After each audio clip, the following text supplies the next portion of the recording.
Assalamualaikum warahmatullahi wabarakatuh.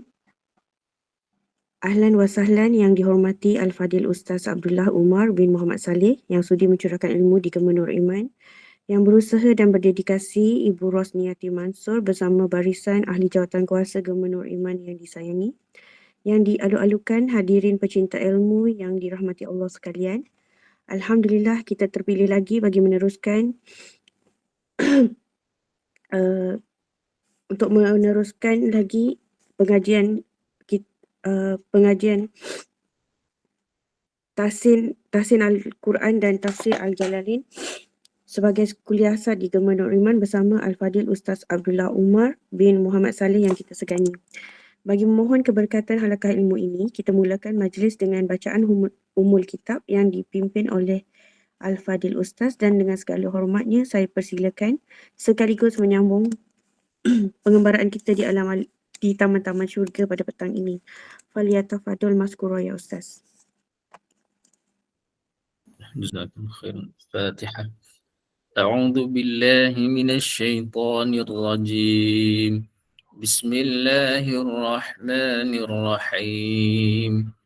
الحمد لله رب العالمين الرحمن الرحيم مالك يوم الدين إياك نعبد وإياك نستعين اهدنا الصراط المستقيم صراط الذين أنعمت عليهم غير المغضوب عليهم ولا الضالين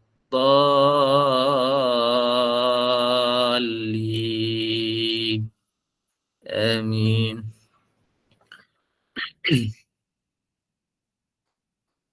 الحمد لله نحمده ونستعينه ونستغفره ونؤمن به ونتوكل عليه ونعوذ بالله من شرور أنفسنا ومن سيئات أعمالنا.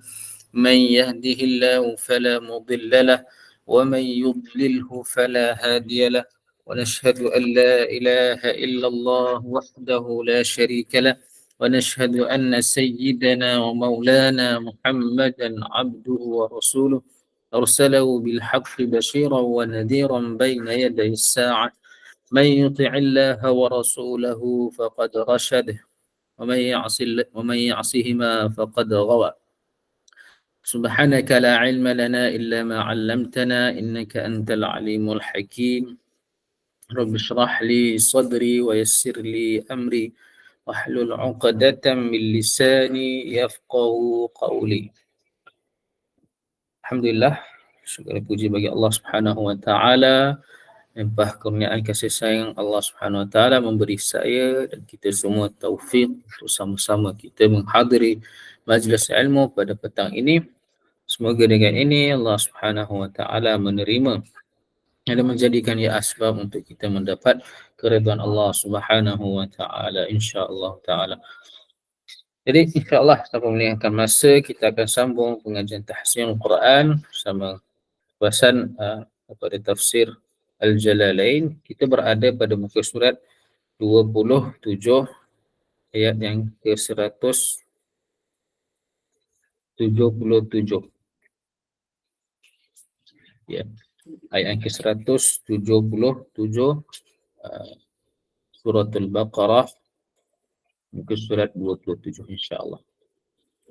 أعوذ بالله من الشيطان الرجيم. بسم الله الرحمن الرحيم. ليس البر أن تولوا وجوهكم قبل المشرق والمغرب، ولكن البر من آمن بالله واليوم الآخر والملائكة والكتاب والنبيين، وآتى المال على حبه ذوي القربى واليتامى والمساكين وابن السبيل، والسائلين وفي الرقاب وأقام الصلاة وآتى الزكاة والموفون بعهدهم إذا عاهدوا والصابرين في البأساء والضراء وحين البأس أولئك الذين صدقوا وأولئك هم المتقون. InsyaAllah persilakan. Assalamualaikum Ustaz. Waalaikumsalam warahmatullahi taala wabarakatuh. Dah. Ya, jawab. Terima kasih Ustaz. A'udzu billahi minasyaitonir rajim. Bismillahirrahmanirrahim. Laisal birra an tawallu wujuhakum qibala tuwallu Laisal birra an tuwallu wujuhakum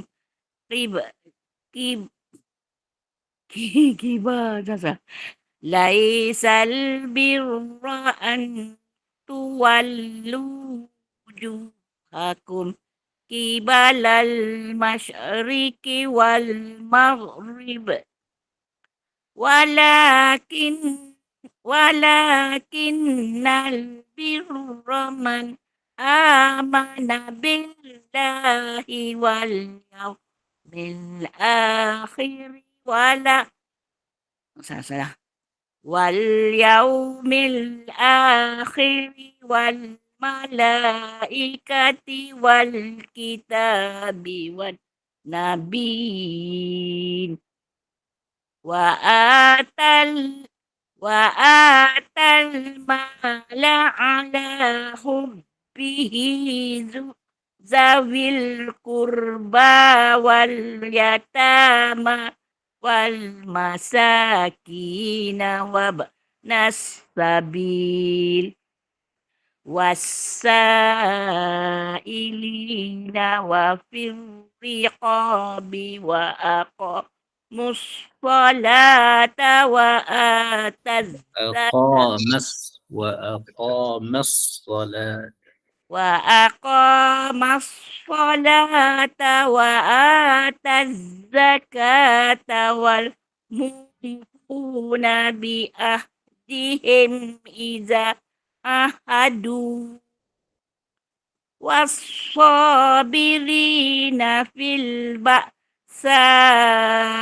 والضراء وحين البأس Ulaika allazina sadaku wa ulaika humul muttaqun. Sadaqallahul azim. Terima kasih Ustaz.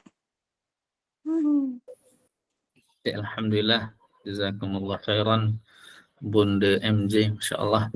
InsyaAllah kita membaca terjemahan ayat 177 ini. Baiklah. Bukanlah kebaikan itu bahawa kamu menghadap wajah-wajah kamu di dalam solat ke arah timur dan ke arah barat.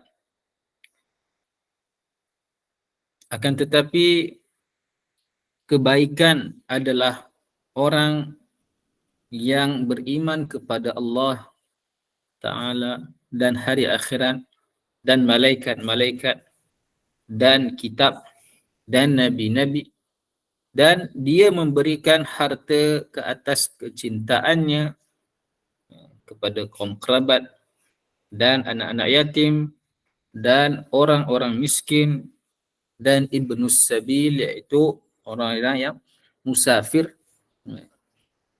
dan orang-orang yang meminta sedekah dan dalam memerdekakan hamba sahaya dan dia mendirikan solat dan dia menunaikan zakat dan dia orang-orang adalah orang-orang yang menunaikan janji-janji mereka apabila mereka berjanji. Dan orang-orang yang bersabar di dalam masa kesulitan dan masa penderitaan dan ketika mereka berperang. Mereka itulah orang-orang yang mereka benar kata-kata mereka. Dan mereka itulah orang-orang yang bertakwa. Jadi Masya Allah ayat 177 ini bermulalah dalam hasyiah Imam Sawi mengatakan di sinilah bermulanya separuh kedua suratul Baqarah. Separuh kedua suratul Baqarah bermula daripada ayat 177 ini. Berkenaan dengan ayat yang sebelumnya, ini daripada mula suratul Baqarah hingga ke ayat sebelumnya 176, itu adalah separuh yang pertama. Jadi yang separuh yang pertama ini dia mengenai asal-usul agama, usuluddin, dan menceritakan tentang keburukan sifat-sifat orang Yahudi. Dan berkenaan separuh yang kedua ini, dia banyak menceritakan tentang hukum hakam agama. Jadi Masya Allah, dalam ayat ini Allah Subhanahu Wa Taala nak memberitahu, Allah Subhanahu Wa Taala berfirman, bukanlah kebaikan bahawa kamu menghadap diri kamu dalam solat sama ada ke arah timur, ini seperti orang-orang Nasara, dan ke arah barat seperti orang-orang Yahudi, yang mana mereka Allah SWT menurunkan ayat ini untuk menolak sangkaan mereka yang mana mereka asyik bergaduh. Sambungan pada ayat sebelum-sebelum ni, mereka bergaduh. Mana orang Islam perlu ikut mereka punya kiblat. Kenalah ke arah timur, kenalah ke arah barat. Inilah kiblat yang betul. Jadi Allah SWT nak menolak sangkaan mereka. Kebaikan bukan hanya itu saja, kamu nak bergaduh kan, menghadap kiblat ke arah timur atau barat. Bahkan kebaikan adalah siapa-siapa yang beriman pada Allah SWT dan amal soleh yang disebutkan dalam ayat ini. Masya Allah. Jadi bukan itu saja, kamu telah beriman, lepas tu kamu tak buat apa-apa. Bahkan kebaikan itu bukan terletak hanya pada kiblat saja. Bahkan ada lagi banyak kebaikan. Apabila kamu telah beriman, hendaklah kamu menaikkan tuntutan agama yang Allah SWT telah perintahkan, yang Allah SWT larang. Kita sempurnakan, itulah kebaikan. Baiklah, insya-Allah seterusnya ayat 178. Ya ayyuhalladzina amanu kutiba alaikumul qisasu fil qatla al-hurru bil-hurri wal-'abdu bil-'abdi wal-untha bil-untha faman 'ufiya lahu min akhihi syai'un fattiba'un bil-ma'ruf wa ada'un ilayhi bi ihsan dzalika takhfifun min rabbikum wa rahmah faman i'tada ba'da dzalika falahu 'adzabun alim walakum fil qisasi hayatun ya ulil albabi la'allakum tattaqun. Silakan seterusnya. Okey, saya Ustaz. أعوذ بالله من الشيطان الرجيم. بسم الله الرحمن الرحيم. يا أيها الذين آمنوا كتب عليكم القصاص في القتلى الحر بالحر والعبد بالعبد والأنثى بالأنثى فمن عفي له من أخيه شيء فاتباع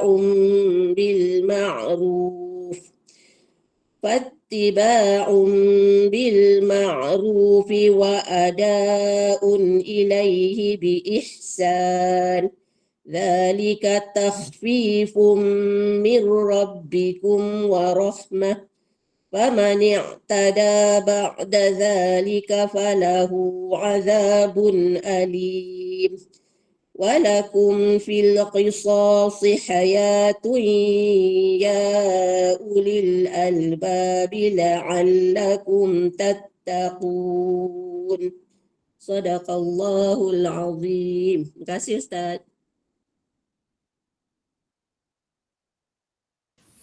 Baiklah, alhamdulillah, Boleh masya-Allah. tanya sedap Ustaz? Ya, Boleh tanya? boleh insya-Allah.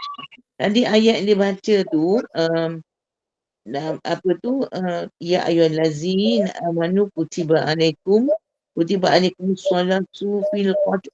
Itu kalau kita kita berhenti dia jadi qatla tu 2 rakaat ya Ustaz? Lam tu. Ya, 2 rakaat. Okey. Kalau kita lah kita tak berhenti, kalau kita sambung jadi qatla terus ya. Fil Masuk qadlal, ya, terus masuk ke alif lamnya seterusnya. Tidak ada. Kalau misal kata kita berhenti kat situ, kita mula daripada ul. Al-hur. Walaupun tanda ketiga tu depan dia jadi al. Dia masya-Allah. Pertanyaan yang bagus. Apabila ada pada alif lam, hamzah wasal tu, yang Ya. macam tu, hamzah wasal tu pada alif lam, kita sentiasa membaca al. Kalau dia alif lam qamariyah, kita baca dengan lam izhar qamari, al. Kalau syamsiyah, ataupun huruf yang seterusnya lah, huruf qamariyah, idgham. Dia panggil alif tu alif makswah. Ya? Alif tu dipanggil alif makswah. Dia alif yang mana ya? Lam qatla tu. Ya, dipanggil hamzah, alif maksura, ya. Hamzah itu dipanggil hamzah wasal, pada alif lam tu panggil hamzah wasal. Kalau alif tu alif maksura.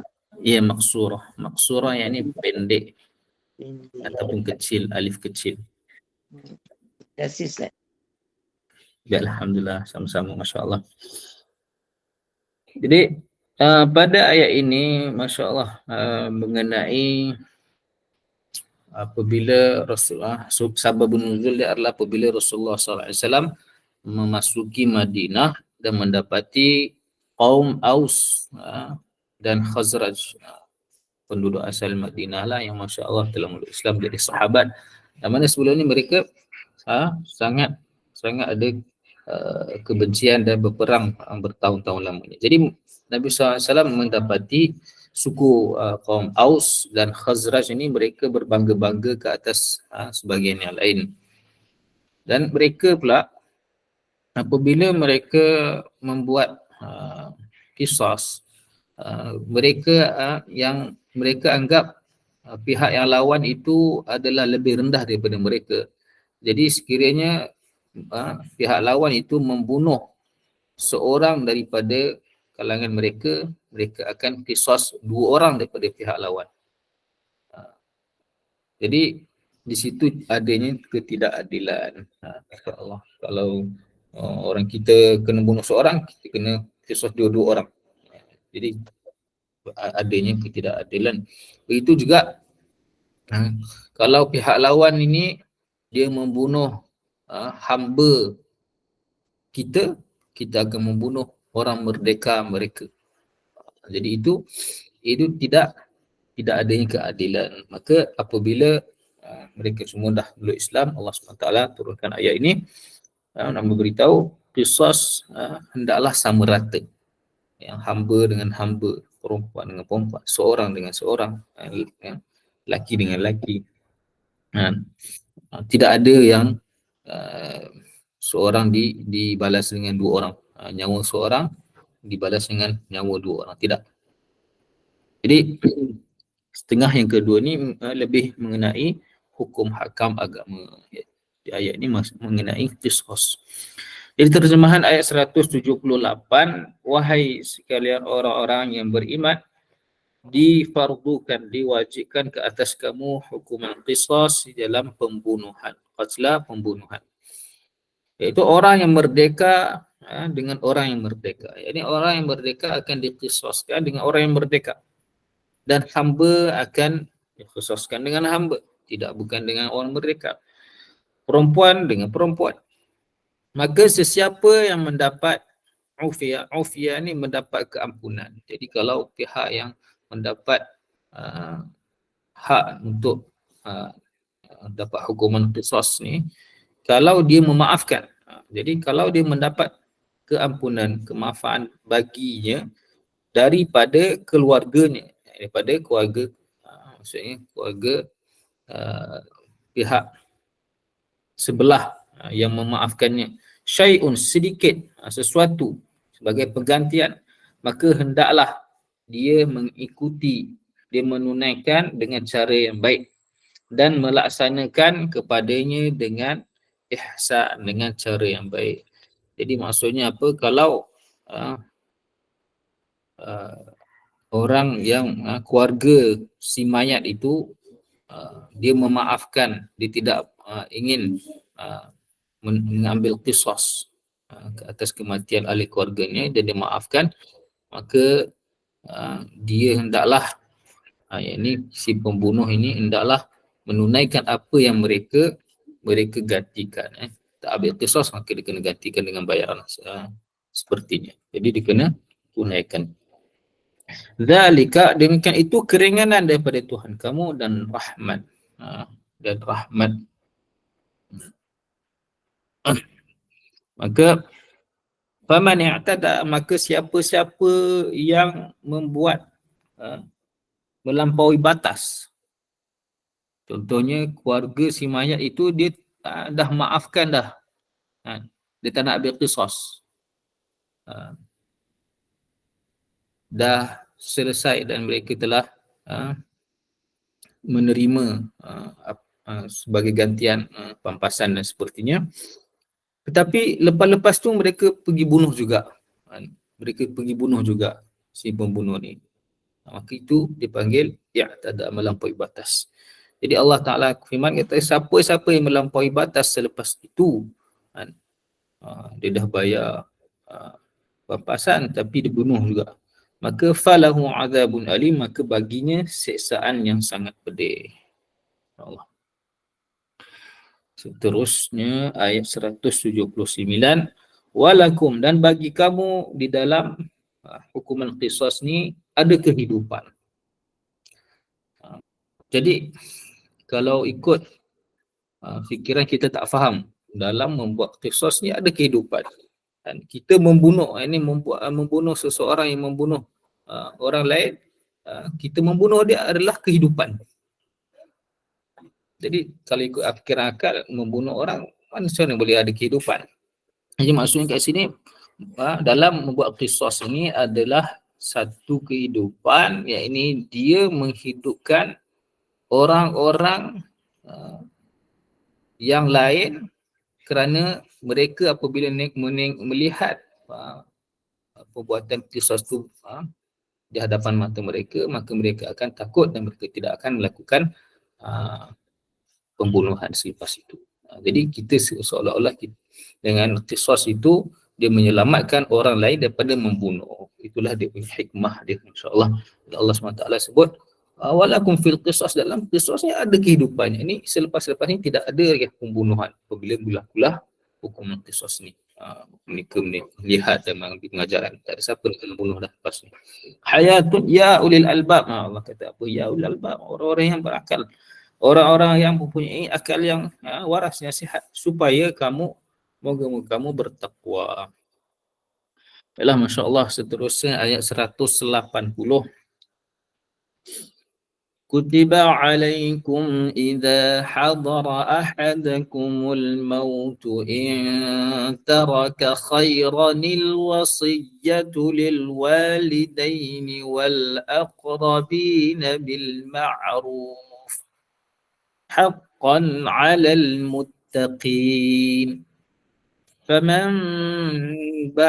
فمن بدله بعدما سمعه فإنما إثمه على الذين يبدلونه إن الله سميع عليم. InsyaAllah, persilakan terusnya. Assalamualaikum warahmatullahi wabarakatuh, Ustaz. Waalaikumsalam warahmatullahi wabarakatuh. أعوذ بالله من الشيطان الرجيم.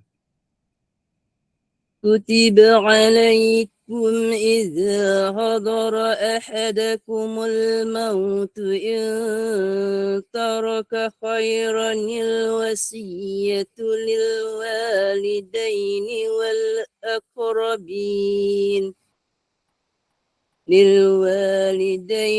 والأقربين بالمعروف حقا على المتقين فمن بدله بعدما سمعه فإنما إثمه على الذين يبدلونه إن الله سميع عليم. Yes, Ustaz. Baiklah, Alhamdulillah, insyaAllah sama-sama. Baiklah, seterusnya terjemahan ayat 180 ini. Diwajibkan ke atas kamu apabila datang kepada salah seorang daripada kalangan kamu kematian. Sekiranya ini ingin mati, seorang tu yang contohnya Masya Allah dalam maradul maut, nazak, ataupun dia dalam kesakitan yang ingin akan membawa kepada kematian. Jadi Allah Ta'ala firman, wajib dia intaraka, sekiranya dia meninggalkan harta. Khairan kat sini kalau ikut terjemahan luar, kebaikan, tetapi di sini bererti harta. Al-wasiyah, apakah yang diwajibkan? Wasiat.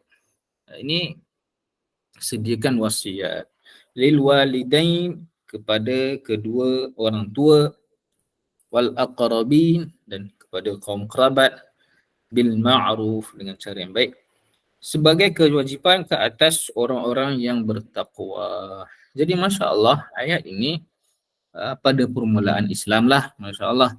Sebabkan pada permulaan Islam, dia Allah SWT tak fardukan lagi faraid. Harta warisan tidak ada lagi fardukan kepada mak ayah. Masa mula-mula dulu, hanya pada anak-anak aja yang dapat. Sekiranya dia tidak membuat wasiat, maka mak ayah dia tak dapat. Tapi Allah SWT turunkan ayat itu. Ini kalau nak mati, kenalah buat wasiat untuk mak ayah juga dan kaum kerabat. Dan ayat ini pun telah dimansuhkan kerana ada ayat yang kita akan baca dalam juzuk yang akan datang yang memberitahu Allah Ta'ala dah fardukan faraid, dan setiap ahli keluarga dah Allah Ta'ala sediakan dah dia punya bahagian dia. Jadi tak perlu nak risau nak kena buat wasiat lah. Apalah, insyaAllah bila seorang tu mati, sama ada dia buat wasiat. Sekarang ni dia tak boleh nak buat wasiat dah kepada ahli keluarga, sebab Allah Ta'ala dah sediakan dah dia punya bahagian-bahagian dia tidak ada dah wasiat kepada ahli keluarga. Lillah wasiyata liwaris, tidak ada wasiat kepada ahli keluarga waris. Mereka dah ada bahagian mereka sendiri. Wasiat kepada orang lain boleh lagi, insya-Allah. Dan 1/3 je kalau di dalam maradun maut, kesakitan yang membawa kepada kematian. Jadi ayat ini Masya Allah dia telah mansukh. Seterusnya ayat 181, maka sesiapa yang dia menggantikan wasiat itu setelah apa yang dia mendengarnya, maka sesungguhnya dosanya ke atas orang-orang yang mengubah, menukarkan wasiat tersebut. Ini dia tidak, ini ayat pun insya-Allah mengenai wasiat yang telah mansuklah ayat seterusnya, ayat sebelumnya. Kata siapa-siapa yang menukarkan wasiat itu selepas dia tahu dah kena buat wasiat tapi dia tak ikut juga, maka dia berdosa. Innallaha sami'un alim, sesungguhnya Allah Subhanahu wa taala Maha mendengar, Maha mengetahui. Dari masya-Allah dalam ayat Al-Quran ini ada yang mana ayatnya masih ditilawahkan, masih berbaki, kita membacanya, tilawahkannya, tetapi hukumnya dimansuhkan. Ada juga yang mana ayat yang mana tidak berbaki tetapi hukumnya berbaki. Ayat itu tidak ada tilawahkan tapi hukumnya ada. Contohnya ayat surah insya-Allah surah An-Nur, Asy-Syaikhu wasyaikhatu idza zanaya farjumuhuma. Ayat tidak tak ada dah tapi hukum dia berbaki. Ini siapa-siapa orang yang dah tua lelaki, orang yang dah tua perempuan, apabila mereka berzina maka rajamlah mereka berdua. Dan ada juga yang masya-Allah anda kedua-dua dah tak ada, yang ini tidak berbaki, hukum itu tidak berbaki dan dia punya ayat pun tidak berbaki lagi tilawahnya insya-Allah. Jadi ini adalah ayat yang mana berbaki tilawahnya tetapi telah dimansuhkan hukumnya insya-Allah. Seterusnya muka surat 28 ayat yang ke-182 insya-Allah. فمن خاف من موص جنفا أو إثما فأصلح بينهم فلا إثم عليه إن الله غفور رحيم. يا أيها الذين آمنوا كتب عليكم الصيام كما كتب على الذين من قبلكم لعلكم تتقون أياما معدودات فمن كان منكم مريضا أو على سفر فعدة من أيام أخر وعلى الذين يطيقونه فدية طعام مسكين فمن تطوع خيرا فهو خير له وأن تصوموا خير لكم إن كنتم تعلمون. InsyaAllah dipersilakan seterusnya.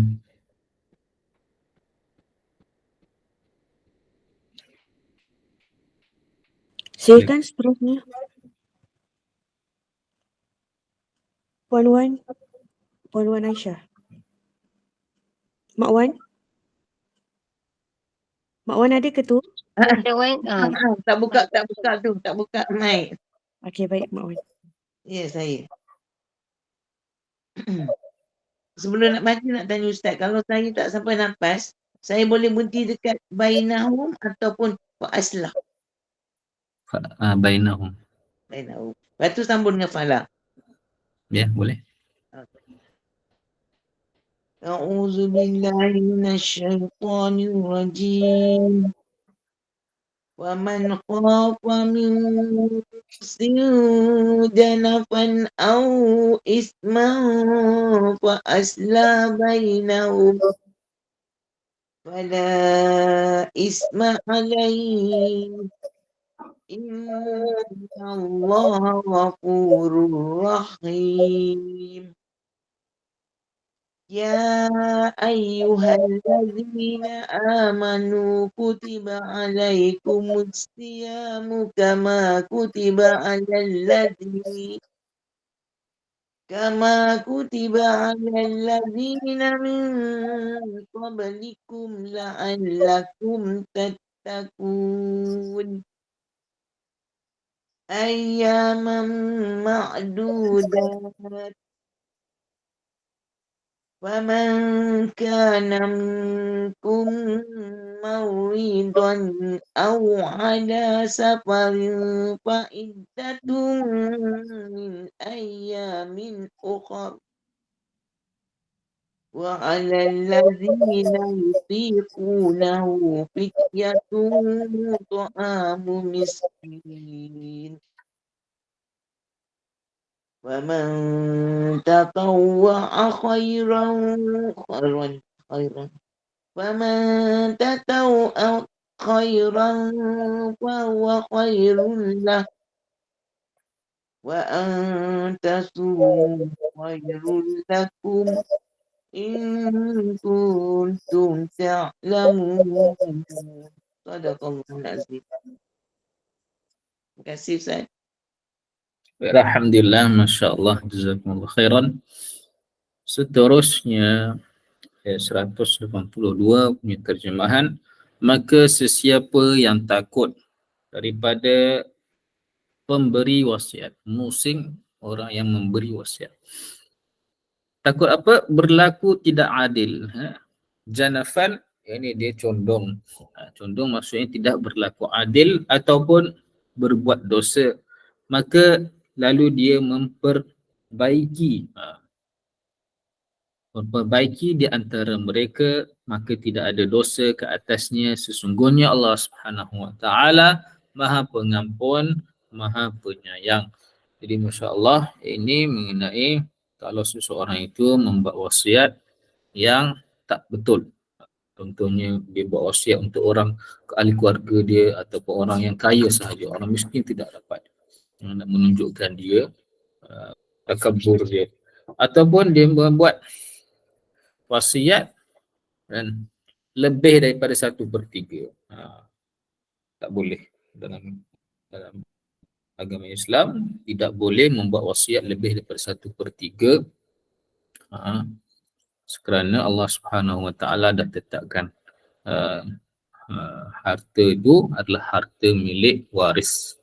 Jadi sekiranya dia melakukan macam tu, kemudian dia memperbaiki balik, dia memperelokkan balik di antara orang yang membuat wasiat dan orang yang diberi wasiat kepadanya, maka Allah Ta'ala firman tidak ada dosa. Jadi kalau dia memperbaiki balik, dibetulkan balik apa yang diwasiatkan, maka tidak ada dosa kerana Allah SWT Maha Pengampun, Maha Penyayang. Seterusnya ayat 183 yang kita selalu dengar, insya-Allah nanti akan datang bulan Ramadan, tak lama lagi. Nanti masjid-masjid khutbah dekat serama ada ayat ini mana-mana. Iaitu ayat, wahai sekalian orang-orang yang beriman, diwajibkan, difardukan ke atas kamu berpuasa seperti mana difardukan ke atas orang-orang yang sebelum kamu. Moga-moga kamu bertakwa. Inilah hukum dalil Allah Ta'ala mewajibkan puasa pada bulan Ramadan kerana ayat yang seterusnya, ayyaman. Jadi ayyaman, beberapa hari yang ditentukan, yang dikira, iaitu pada bulan Ramadan. Jadi Allah Ta'ala fardukan, ni dalil-dalil puasa, dalil wajibnya berpuasa pada bulan Ramadan. Ayyaman ma'dudat, dia punya sambungan ayat, pada hari-hari yang dikira, ini pada bulan Ramadan. Fama kana minkum, maka sesiapa adalah dia di antara kamu dalam keadaan sakit atau dalam perjalanan safar. Perjalanan safar ni adalah safar yang mengharuskan qasarnya solat dan jamaknya solat. Ini dah lebih 2 marhalah. itu dipanggil musafir. Fa'iddatun, maka ia wajib mengganti, maksudnya dia mengira hari-hari yang dia tinggal, ini tidak berpuasa kerana sakit, uzur, kerana musafir, uzur, Allah Ta'ala beri keunzuran, maka dia kena gantikan pada hari-hari yang lain, ini pada bulan yang lain daripada bulan Ramadan. Wa 'alal ladzina yutiqunahu, ini masya-Allah dia ada sedikit tafsiran yang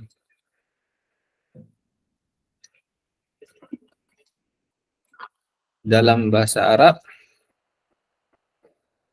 Yutiqunahu ini kalau terjemahan, kalau kita tengok, dan pada orang-orang dan atas orang-orang yang berat menjalankannya. Jadi yutiqunahu kalau kita tengok lughah dari secara bahasa, orang yang mampu.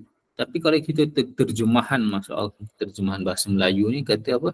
Tidak mampu. Ini berat menjalankannya, tidak mampu. Sebab apa? Satu tafsiran mengatakan adanya lafaz la di situ yang dimahdhufkan.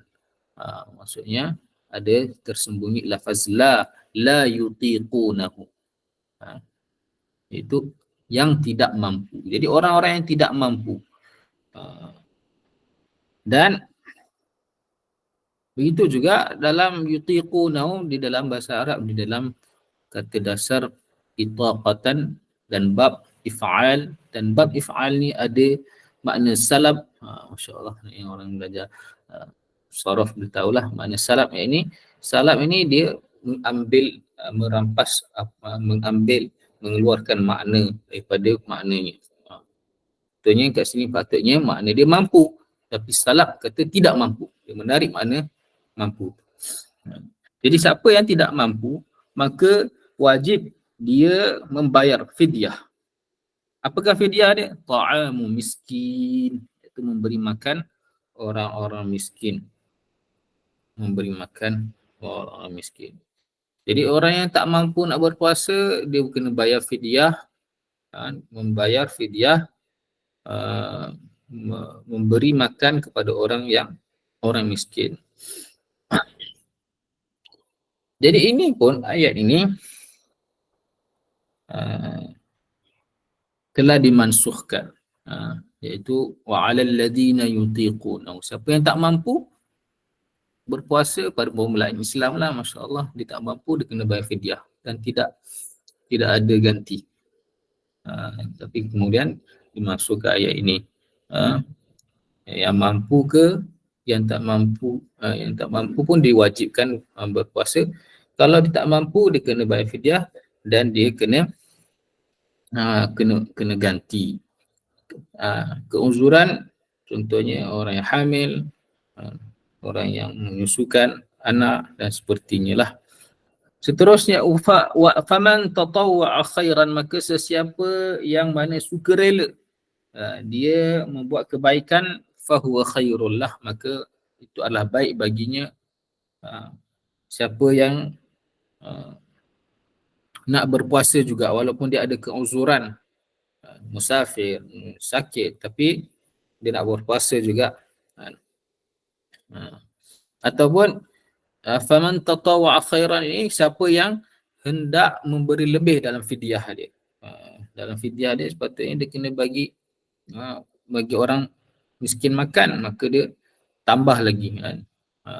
Maka fahuwa khairul lah, maka lebih baik baginya. Wa antasumu, dan siapa yang berpuasa walaupun dia ada keuzuran, fahuwa khair, tasumu khairul lakum, adalah baik bagi kamu, in kuntum ta'lamun, jika kamu orang yang mengetahui. InsyaAllah. Seterusnya ayat 185, insyaAllah. شهر رمضان الذي أنزل فيه القرآن هدى للناس وبينات من الهدى والفرقان فمن شهد منكم الشهر فليصمه ومن كان مريضا أو على سفر فعدة من أيام أخر يريد الله بكم اليسر ولا يريد بكم العسر ولتكملوا العدة ولتكبروا الله على ما هداكم ولعلكم تشكرون وإذا سألك عبادي عني فإني قريب أجيب دعوة الداع إذا دعاني فليستجيبوا لي وليؤمنوا بي لعلهم يرشدون. InsyaAllah persilakan. Assalamualaikum Ustaz. Assalamualaikum warahmatullahi wabarakatuh. أعوذ بالله من الشيطان الرجيم. شهر رمضان الذي أنزل فيه القرآن هدى للناس وبينات من الهدى والفرقان فمن شهد منكم الشهر فليصم ومن كان مريضا أو على سفر فعدة من أيام أخر يريد الله بكم اليسر ولا يريد بكم العسر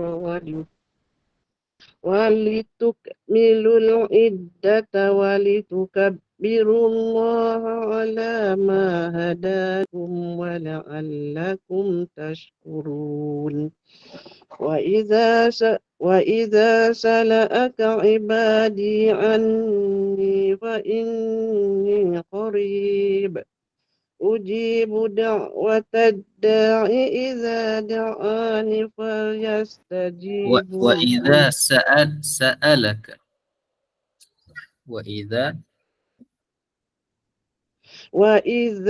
وإذا سألك عبادي عني فإني قريب أجيب دعوة الداع إذا دعاني فليستجيبوا لي وليؤمنوا بي لعلهم يرشدون.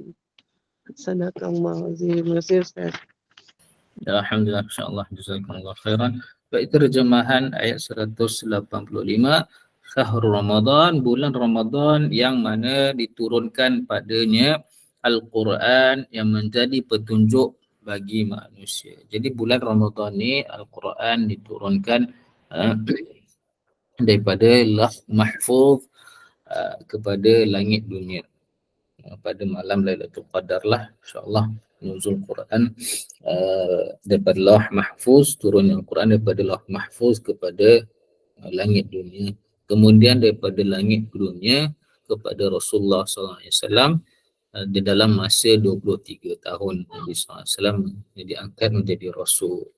Jadi dalam 23 tahun tu daripada langit dunia kepada Rasulullah SAW, Allah SWT turunkan wahyu mengikut keadaan ya Allah SWT dah tetapkan waktu-waktunya.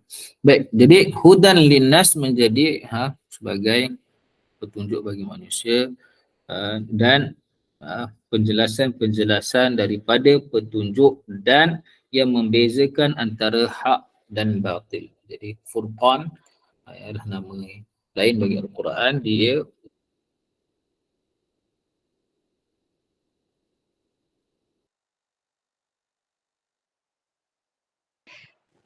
Ustaz tertutup mic. minta maaf. Maka sesiapa sahaja di antara kamu pada bulan Ramadan tersebut menyaksikan di antara kamu pada bulan Ramadan, yakni siapa sahaja yang hidup pada bulan Ramadan di kalangan Islam ni, orang Islam ni, maka fal yasumhu, maka inilah yang dalilnya mengatakan semua orang wajib berpuasa, maka hendaklah dia berpuasa. falyasumhu. Jadi ayat inilah yang memasukkan ayat yang sebelum ini, yang mana kata siapa yang tak mampu boleh bayar fidyah. Tak, ayat ini memasukkan ayat itu. Kata siapa sahaja yang tak mampu pun dia kena berpuasa dan dia kena bayar fidyah. Wa man kana maridan, dan sesiapa dalam keadaan sakit atau safar, musafir, maka hendaklah dia mengira, ini wajib dia mengganti pada hari-hari yang lain daripada bulan Ramadan, selain daripada bulan Ramadan. Allah Subhanahu Wa Taala menginginkan bagi kamu kemudahan, dan Allah Subhanahu Wa Taala tidak menghendaki bagi kamu kesulitan, kesusahan, dan supaya kamu menyempurnakan iddah, bilangan-bilangan, dan agar kamu mengagungkan Allah Subhanahu Wa Taala atas apa yang Allah SWT telah menunjukkan, memberi penunjuk kepada kamu, dan agar kamu bersyukur. Jadi Allah SWT dah memudahkan, Allah SWT bagi keuzuran siapa yang dalam keadaan musafir, siapa yang sakit, dia kena ganti pada hari yang lain. Jadi Allah SWT bagi dia keuzuran tidak berpuasa, tapi kena ganti pada hari yang lain.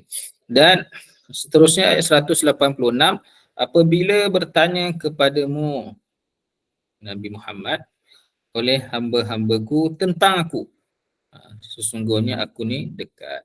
Maka ayat ini sababun nuzulnya adalah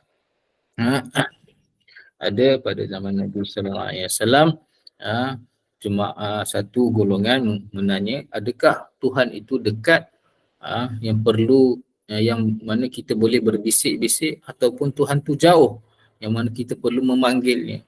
Maka Allah SWT suruh jawab, suruh Nabi SAW menjawab, apabila hamba-Ku bertanya tentang aku, maka sesungguhnya aku dekat. Kan? Dalam hadis kata aku lebih dekat daripada min hablil warid,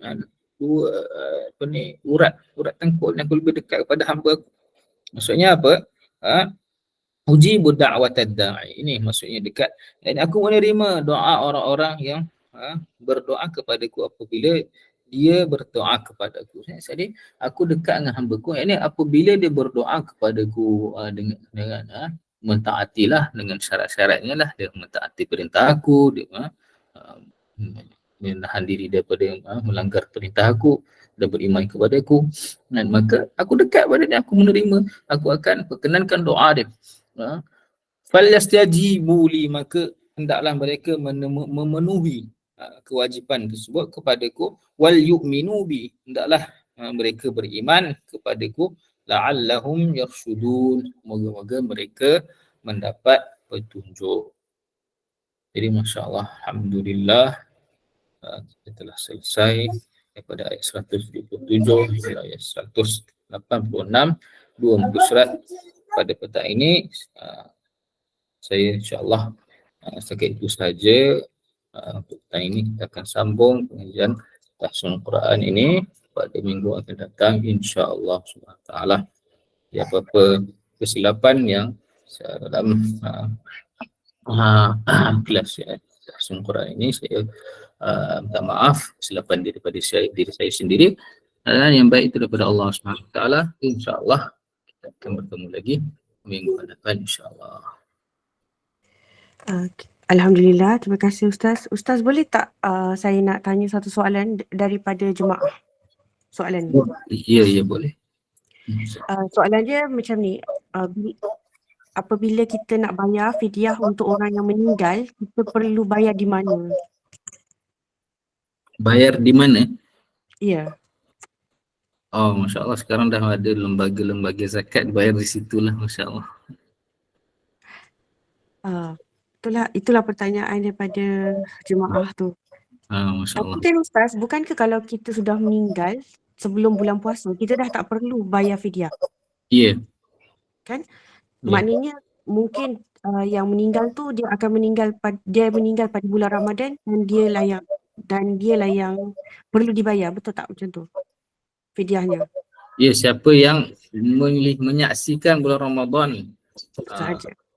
tak ada ayat tu berbunyi syahidah, siapa yang menyaksikan bulan Ramadan. Kalau dia tak menyaksikan, maksudnya tak sampai lagi bulan Ramadan, dia telah syahid, dia telah meninggal dunia, Masya Allah, tak perlulah nak bayar apa-apa fidyah sebab dia telah dia tidak menyaksikan bulan Ramadan. Baik. Faham Ustaz. Jadi untuk mereka yang meninggal sebelum bulan Ramadan tak perlu, dan sesiapa yang menyaksikan bulan Ramadan sahaja yang perlu membayar fidyah. Betul tak Ustaz?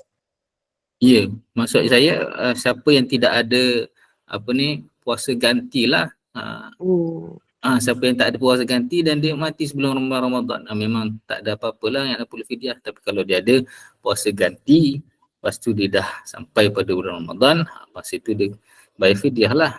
Kalau tak ganti-ganti lagi tu maksudnya yang kena bayar fidyah lah. Baik Ustaz.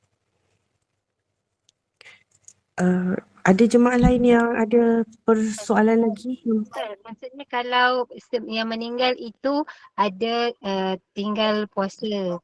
Contohnya kan dia belum mengganti, mungkin belum mengganti, jadi kita yang waris ni kena bayar fidyah untuk semati lah kan Ustaz? Ya. Okey.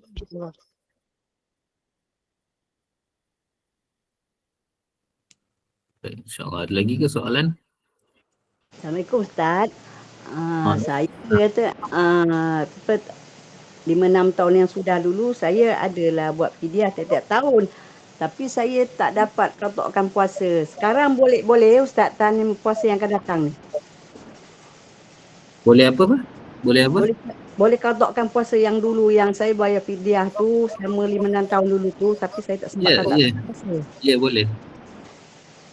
Ya, boleh. Okay. Sekarang ni. InsyaAllah. Jadi puasa ni kita perlu ganti puasa sebelum bulan puasa yang akan datang lah. Kalau kita ada tinggal puasa tahun ni, jadi sebelum puasa tahun depan kita kena settle. Kalau tak settle, kita kena berfidyah pada bulan puasa tersebut lah. Lepas tu kalau tak settle pada tahun lagi satu, seterusnya pun tak settle, dia kena double lah dia punya fidyah dia. Sebab kan 2 tahun lepas punya puasa yang tak ganti-ganti, maka dia akan jadi double. Bagaimana Ustaz, dengan orang yang dah meninggal tu Ustaz? Seandainya macam ni, dia fidyahnya dibayar oleh waris sebab dia tadi meninggal, tapi seandainya ada yang puasanya yang belum diganti tu, macam mana tu? Adakah waris yang akan menggantikan ataupun bolehkah dia setakat bayar fidyah saja? Dia bayar fidyah untuknya. Kita nak puasakan untuk orang tak boleh. Sebab kan ini yang tidak boleh digantikan, sebab dia ibadat badani, dia tak boleh nak gantikan. Jadi wallahu alam, saya yang setakat saya tahu adalah dia hanya membayar fidyah untuknya. Baik Ustaz. Tadi Puan Zuraida nak tanya soalan ke? Saya nak tanya, fidyah tadi tu maksudnya waris anak tak boleh ganti ke Ustaz? Ataupun satu lagi soalan, fidyah tu ada ustaz yang mengatakan tak ada gandaan. Mana yang saya tak tahu, ada nas ke ustaz yang mengatakan gandaan? Ada nas ke yang tu masya-Allah lah, kita kena buka kitab fiqh lah, masya-Allah. Itu dia ada dalil yang mengatakan kena gandaan. Kalau kita tengok dekat Lembaga Zakat Selangor pun, kita buka website dia, kita tengok berapa tahun lepas punya puasa yang telah kita tinggal, tak ganti, kena bayar fidyah berapa tahun lepas punya. Jadi kat situ dia akan doublekan terus. Jadi masya-Allah, mazhab kita lah, mazhab Imam Syafi'i. Allah alam mazhab mana yang tak digandakan, tapi mazhab Imam Syafi'i dia ada gandaan. Boleh insya-Allah. Ustaz, kalau kita tinggal puasa kita, tapi kita kantor, tapi kita tak bilang kita tinggal puasa, kita tahu kata kita dalam mengandung, kita tinggal dalam salin kita tinggal sebulan katakan, puasa tu. Tapi masa kita qada, kita tak kira Ustaz, dalam berapa hari kita qada. Jadi kita pergi dapat zakat, kita bayar je fidyah untuk sebulan. Okey kan Ustaz? Itu masya-Allah, itu cara ihtiyapan yang terbaik lah, itu cara berjaga-jaga, langkah berjaga-jaga kalau kita tak tahu. Tapi kalau kita agak-agak pun boleh dah, masya-Allah. Kita agak-agak kita dah selesai, contohnya dah seminggu, dah 7 hari kita selesai, ada berbaki lagi beberapa hari saja. Kita bayar yang dah yang berbaki sahajalah, masya-Allah. Tapi kalau kita nak langkah berjaga-jaga, nak bayar sebulan punya puasa, walaupun kita dah tahu kita dah tunaikan, dah ganti dah, kita nak bayar juga sebulan dah, tak ada masalah. Itu terlebih baiklah, selamatlah, ihtiyatan, langkah berjaga-jaga. Terima kasih Ustaz. Baiklah, masya-Allah. Okey. Jadi boleh saya tutup Ustaz? Dia boleh, insya-Allah. Ya, saya tutup ya Ustaz. Okey. Alhamdulillah, jazakallahu khairan katsiran buat Ustaz Abdullah Umar bin Muhammad Saleh untuk perkongsian ilmu, dan semoga perkongsian dan persoalan yang kita ajukan tadi tu terjawablah segala pertanyaan dalam hati kita, dan alhamdulillah semoga kita semua mendapat kefahaman ilmu yang Allah anugerahkan kepada kita. Terima kasih buat barisan pengurusan Gemma Nur Iman dan hadirin pilihan Allah yang menghadiri halaqah ilmu pada petang ini, dan semoga kita terpilih lagi untuk bertemu pada kuliah seterusnya, iaitu kuliah berkitab Fiqh Akidah Ahli Sunnah wal Jamaah pada pukul 8 bersama Al-Fadil Ustaz Haji Abdullah bin Tuda. Alhamdulillah, saya juga berbesar hati dan saya sangat berbangga kerana jemaah Gemma Nur Iman sanggup mendahulukan jemaah yang tidak sempat mengaji pada minggu lepas, dan alhamdulillah saya mewakili pihak pengurusan Gemma Nur Iman memohon maaf atas khilaf dan kelemahan dari pihak kami, dan bagi menangguhkan majlis yang penuh barakah ni, saya ingin memohon Al-Fadil Ustaz untuk menutup majlis dengan bacaan tasbih kafarah dan surah Al-As, dan saya akhiri dengan lafaz mulia. Wabillahi taufiq wal hidayah. Assalamualaikum warahmatullahi wabarakatuh. Waalaikumsalam warahmatullahi wabarakatuh. Subhanallah wa bihamdihi, subhanakallahumma wa bihamdika, nashhadu an la ilaha illa anta, nastaghfiruka wa natubu ilaik. عملت سوءا أو ظلمت نفسي فاغفر لي فإنه لا يغفر الذنوب إلا أنت. أعوذ بالله من الشيطان الرجيم. بسم الله الرحمن الرحيم. والعصر إن الإنسان لفي خسر إلا الذين آمنوا وعملوا الصالحات وتواصوا بالحق وتواصوا بالصبر. السلام عليكم ورحمة الله تعالى وبركاته.